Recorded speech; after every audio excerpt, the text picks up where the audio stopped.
Hi, good morning.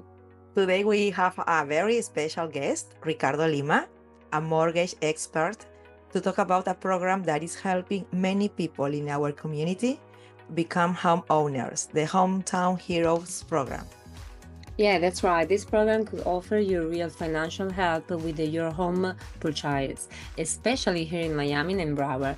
Let's learn how it works and who can benefit. Yes. Ricardo, can you give us an overview of what the Hometown Heroes program is and why it was created? Yes. So again, my name is Ricardo Lima. I'm one of the owners of Fair Mortgage Lending. We've been in business of about 4 years now. And so the Hometown Heroes was actually created about 2 years ago. Actually, it's going to be the third year. So 3 years ago.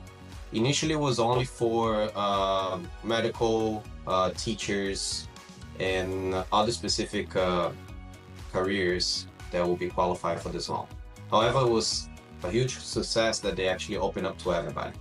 So now it's a first-time homebuyer program that allows for you to receive up to 5% of your loan amount, the finance amount, not the purchase amount, to help you with the down payment and a little bit of the closing costs. So it was created more to incentivize people to go out there in the market and be able to qualify for homes for the first times. So Oh, nice. it was an incentive for the market and for everyone else. Okay, but Ricardo, who is eligible for this program and are there specific requirements buyers need to meet? Yes. So the very first, it needs to be a first-time home buyer. So a first-time home buyer doesn't mean that you never bought a home before. Actually, if you don't have your name on a title for the past 3 years, you are considered a first-time home buyer. So that's the first criteria. Second criteria will be a credit score. So we have now received the updated criteria for this year Hometown Heroes. So we're going to use last year. I'm assuming it's going to be very similar. Some changes on income and everything, but it should be the 680 score. So 680 credit score. Also, you need to be employed by a Florida-based employer. Okay, so that's very important. So if you work for an employer that resides in another state, you won't qualify for it. So it needs to be a Florida-based. There's an income limitation as well. So depending on the county that you want to buy the house, you will have an income limitation. So I imagine last year was about 130 to 160, depending on the county. This number should increase for this year qualifications. Let me see what else is there. That should be it. That will be the main criteria for qualifying for this program. Okay, perfect, Ricardo. How much assistance does the program offer? How can it be used during the purchase process? All right, so the client will receive up to 5% of the loan amount. The minimum down payment for this program is 3%. So out of this 5%, 3% will go to down payments. The other 2% is going to go to closing costs. So it's actually going to help the clients to cover some of the closing costs. So then at the end, the client only has to bring very few dollar amounts to the closing table because of this 5% that they'll be receiving. And you actually can combine as well with the seller credit. So if you get a seller credit and you get the 5%, almost no money you can bring to the table to buy the home. Okay, and Ricardo, what should buyer need to know about the guidelines when applying? All right, so the guidelines are pretty much what we spoke about, the qualifications, right? But the guidelines follow more of the FHA guideline. So as you know, you have the conventional loan, which is the private loan, which is the most used in the US. And then you have the FHA loan, also known as the first-time home buyer program, which it's not really, because a person can buy FHA this year and buy another FHA next year. So you can use FHA all the time. But it usually follows more of the FHA guideline. So for example, income qualification, right?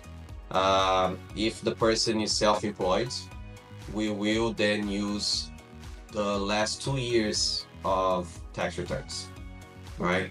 So, for example, just the difference on the guidelines, conventional, if the person is self-employed or has a business for more than 5 years, we usually only use 1 year to qualify for tax returns.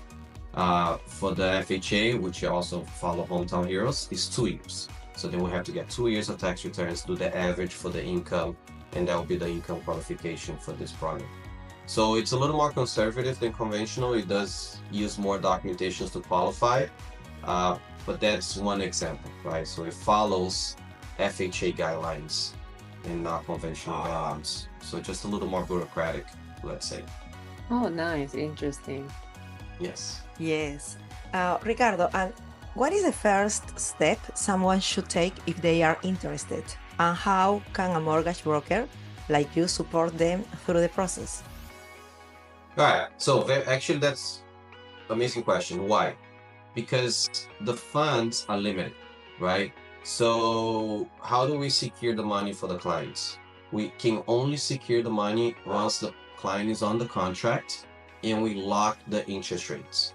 So the concept of locking interest rate is pretty much we get the interest rates for that day of the market and then we lock it for 30 days. So let's say the client gets an interest rate of 6.8%, right? And we don't want that rate to change because it changed daily according to the market. So we don't want that. We don't want to lose that rate. We lock it for 30 days. So whatever happens to the market, the client will have the interest rates. It won't be touched. So that's the concept of locking an interest rate. So we only guarantee the money once we're on the contract and we lock the rates. Boom, the client is guaranteed the money. So to do that, it's important to begin searching for homes and getting pre-approval now, because now you have about a month to start looking for a home. You get the home, you get on the contract. As soon as the program is available on July 1st, we lock the rate and guarantee the money. Because if you do take a little bit of time, the money will run out and then you won't have time to find a home, get on the contract and lock the rates. So it's important to start this process now, a pre-approval, get the letter, go out there, start looking for homes, and then prepare for the program to start in July 1st. And I say this because for the past 2 years, it was $100 million allowed for this program, right? Wow. That money right now in 1 month and 20 days, both years, specific 1 month and 20 days. So it goes fast. It seems like a lot of money, but it's a lot of people applying for this. So that's why it's important to start now, getting your pre-approval and start looking for homes. Nice. So, Ricardo, thank you so much for all the helpful information. Absolutely. You're very welcome. Yes, Ricardo. And if you are thinking of buying a home and want to see if this program is good for you, feel free to reach out to us. We were here to guide you through every step and connect you with the right resource. Thanks for joining us today. Thank you. Thank you, Ricardo.